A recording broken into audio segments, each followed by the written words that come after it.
푸틴 러시아 대통령의 최측근인 드미트리 메드베데프 국가안보회의 부의장이 가장 강력한 파괴 수단을 증산하고 있다고 주장했다고 AFP 통신 등이 전했습니다. 메드베데프 부의장은 현지 시간 11일 텔레그램을 통해 이 차세대 무기는 유럽과 미국, 일본, 호주 등 적들로부터 우리를 보호하기 위한 것이라면서 이같이 밝혔습니다. 이 무기가 무엇인지 메드베데프 부의장은 밝히진 않았습니다. 다만 푸틴 대통령은 지난 9일 기자회견에서 러시아를 핵무기로 공격하는 나라는 흔적도 없이 사라질 것이라고 말한 바 있습니다. 최근 핵카드를 또다시 꺼내든 푸틴 러시아 대통령의 발언 수위가 점점 높아지고 있습니다. 그동안은 먼저 핵무기를 사용하지 않을 것이라고 했지만 이젠 선제 타격까지 언급하며 핵 위협을 이어갔습니다. 서방은 확전 가능성이 커지고 있다며 강한 우려를 나타냈습니다. 베를린 김기수 특파원입니다. 키르기스스탄에서 열린 유라시아 경제연합 정상회의에 참석 중인 푸틴 러시아 대통령, 선제 타격을 언급합니다. Поэтому, если уж и говорить об этом обезоруживающем ударе, то, может быть, подумать о том, чтобы взять на вооружение наработки наших американских партнеров. 상대가 보유한 핵무기 등 위협을 무력화하기 위한 선제적 공격을 고려하겠다는 겁니다. 그러면서 러시아는 미국에 없는 극초음속 미사일을 가지고 있다고 말하기도 했습니다. 푸틴 대통령은 최근 그 어느 때보다 높은 수위로 핵무기 사용 가능성을 내비친 바 있습니다. Первый, но если не применит первый, ни при каких обстоятельствах, значит и второй тоже не применит. 상대가 먼저 핵을 쏘면 대응이 불가능할 수도 있으니 먼저 핵 공격을 할 수 있다는 취지로 해석됩니다. 푸틴 대통령의 잇따른 위협성 발언에 서방은 확전 가능성이 커졌다고 우려를 나타냈습니다. 옌스 스톨텐베르그 나토 사무총장은 우크라이나 전쟁이 나토와 러시아의 전면전으로 확전되는 끔찍한 일이 벌어질 수 있다고 경고했습니다. 로이드 오스틴 미국 국방장관도 전 세계가 러시아의 무책임한 핵 위협을 목격하고 있다며 핵 보유국은 핵전쟁과 핵무기 확산을 방지해야 할 중대한 책임이 있다고 강조했습니다. 베를린에서 KBS 뉴스 김기수입니다. 다음은 글로벌 뉴스입니다.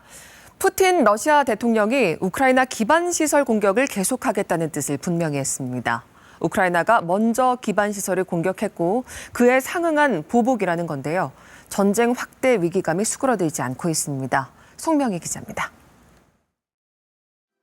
푸틴 러시아 대통령이 우크라이나 기반 시설에 대한 공습을 멈출 생각이 없다고 밝혔습니다. 푸틴 대통령은 러시아 영웅 시상식 행사에서 지난 10월 초 크림대교 폭발 사건과 세 차례 원전 공격을 언급하며 우크라이나의 소행이라고 못 박았습니다. Да, мы делаем это. Но кто начал? Кто ударил по мосту, по Крымскому? 우크라이나의 선제 공격에 대한 보복 차원의 공습이라는 겁니다. 그러면서 국제사회의 비판도 기반시설 공습을 방해할 수 없을 것이라고 했습니다. 앞서 푸틴 대통령은 지난 10월 이후 우크라이나에 가한 대규모 공습이 크림대교 폭발 사건에 대한 보복이라고 밝힌 바 있습니다. 또 우크라이나가 러시아 쿠르스크 원전에 세 차례 공격을 가했고 튀르키예로 이어지는 트르크 스트림 가스관 공격도 시도했다고 주장했습니다. 러시아는 이후 우크라이나 전역의 전력 수도 등 기반 시설에 대한 대규모 공습을 계속하고 있습니다. 지난 5일에는 70여 발의 미사일을 발사하는 등 8번째 대규모 공습을 가해 우크라이나 에너지 시설의 절반 이상이 손상되거나 파괴됐습니다. 유럽연합의회는 러시아를 테러 지원국으로 지정하는 결의안을 통과시켰습니다. 이런 가운데 러시아는 최근 공군 비행장 2곳에서 발생한 폭발 사건과 쿠르스크 지역 비행장에 대한 드론 공격 역시 우크라이나의 소행이라며 핵 위협에 나서는 등 전쟁 격화 조짐이 보이고 있습니다. KBS 뉴스 송명희입니다. 우크라이나 소식입니다. 최근 러시아 본토의 군사시설이 잇따라 공격을 받자 푸틴 대통령이 핵 사용 가능성을 다시 언급하고 나섰습니다.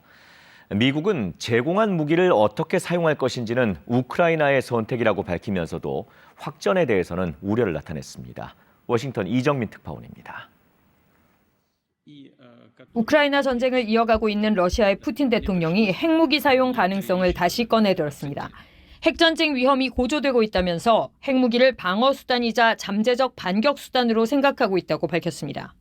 Мы никому наше ядерное оружие не передавали, не передаем, но, естественно, своих союзников будем защищать всеми имеющимися у нас средствами, если это потребуется. 그러면서 서방 국가들이 먼저 전술핵으로 위협을 하고 있다고 책임을 돌렸습니다.